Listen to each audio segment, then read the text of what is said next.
Hey YouTubers, welcome back to our desert Hava garden. Wanted to give you a 3-week update on the new aquaponics system. As you can see, it's not doing too great. So this was one of the tomato plants. This is the one that actually had a tomato on it, and it's pretty much shriveled up. The tomato didn't ripen, and it doesn't look like it's going to make it. This tomato plant has grown some. It's leaning over quite a bit, so I'm probably going to have to stack up some rocks or something in the base to give it some support. Typically we grow straight in the media, but these already were established in dirt, so we left them in their dirt pots. But that's not enough support with all the water flowing through it. On the other side, we have the Heatmaster tomato, and you can see down here it has one little tomato starting on it. That's the first one.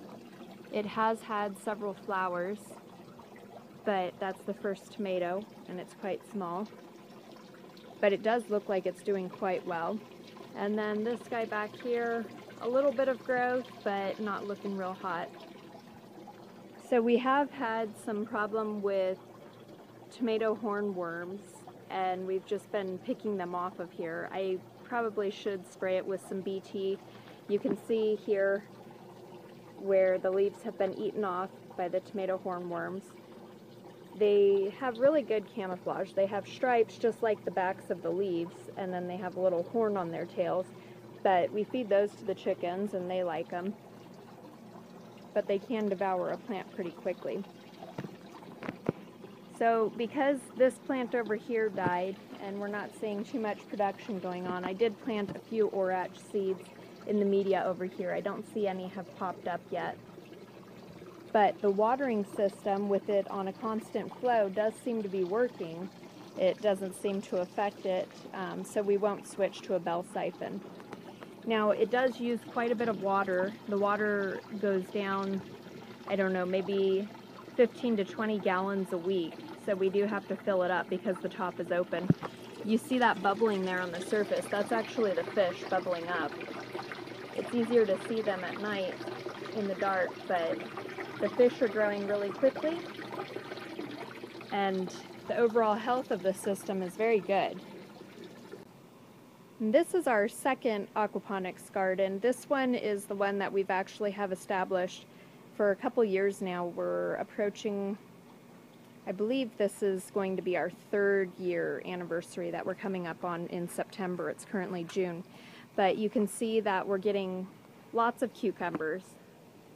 These are great. I keep picking cucumbers all over the place, and I've been pickling them because our family really likes pickles a lot. You can see more up here on the other side. But then this is the melon plant that has just taken off. It is growing very, very rapidly, though the ends you can see down here are getting eaten at the bottom, probably by rabbits or something like that. But that's okay because we have a lot that's up here. Now, this is the melon that I showed you last week, and you can already see how big it is getting. It's starting to get some crustiness on the skin, so we think it is probably a cantaloupe type of a melon. But if you look here, another one, and they're popping up all over the place. Everywhere you look, you dig around in here, and you see melons, which is really cool because in the summer, traditionally, I have not been able to get anything to grow that produces anything in here. But now I have melons all over the place. Back here, a couple more. And you see these flowers everywhere. The bees are drawn into the water. They just love it, and so they're pollinating constantly. And as a result, we're having a burst of melons here. Even more right next to this here. This is crazy. I love it. And then up here, the vine goes up. We have it strung up to the roof of the house. And then back here are the more cucumbers. So this aquaponics garden is doing really great. Come around here. Lizards like to hang out in this foliage down hanging on the ground. We have a big desert iguana that hangs out. It's about 18 inches long. I just scared it off a minute ago when I came out. There's another melon you can see.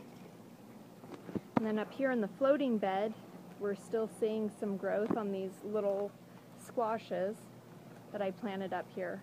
Again, I've never been able to get anything to grow in this floating bed during the summer. Usually this is just my winter garden where I get tons of leafy greens growing, but this year I have all of these plants. I don't know if the bacteria is just right in the system, or if it's the varieties, or I just got lucky, who knows, but I'm super stoked about all this growth, and I will keep you updated. If you like this video, please like the channel and subscribe to us.